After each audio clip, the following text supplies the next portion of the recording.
Hello students, today we are going to solve the second numerical of faulty chain.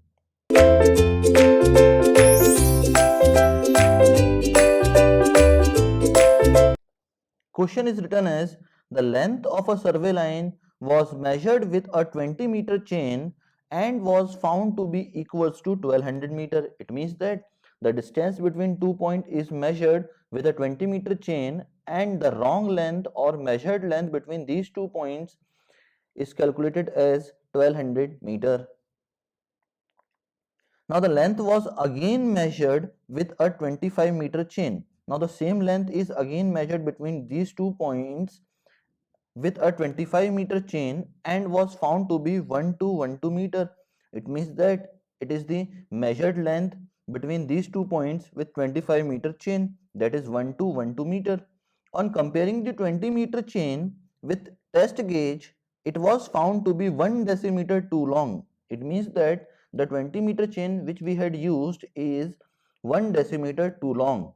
Find the actual length of the 25-meter chain used. Now we have to compute the actual length of 25-meter chain.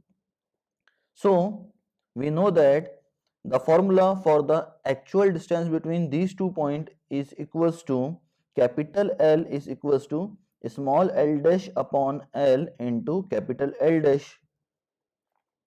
Now when 20-meter chain is used, when 20-meter chain is used, so small l becomes 20 meter, small l dash becomes 20 plus 0.1, it will be equals to 20.1 meter, and capital L dash becomes 1200 meter.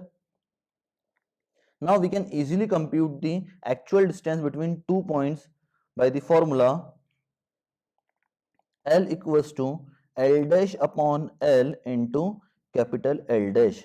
Now we have the value of small l dash, that is 20.1 upon 20 into 1200. The actual distance between 2 points is equals to the 1206 meter. This is the true length of line. Now true length of line will never change. Now when 25-meter chain is used, when 25-meter chain is used, now true length will never change, so L will becomes equals to 1206 meter. L dash we had already calculated, it will be equals to 1212 meter, and small l we all know that the value of small l is 25 meter because it is already given in the question. Now we have to determine the value of L dash. Now we will use the same formula, that is capital L equals to small l dash upon L into capital L dash. Now we had to compute the value of small l dash, so the formula will be equals to capital L upon L dash into small l. Now the value of capital L will be equals to 1206, which we had already computed, and the capital L dash value with 25-meter chain, the value of capital L dash will be equals to 1212 meter, and the small l will be equals to 25 meter. On solving this, we will get 24.88 meter. That will be the actual length of 25-meter chain used. That is all about this numerical. We had completely solved this numerical. Thank you very much, students.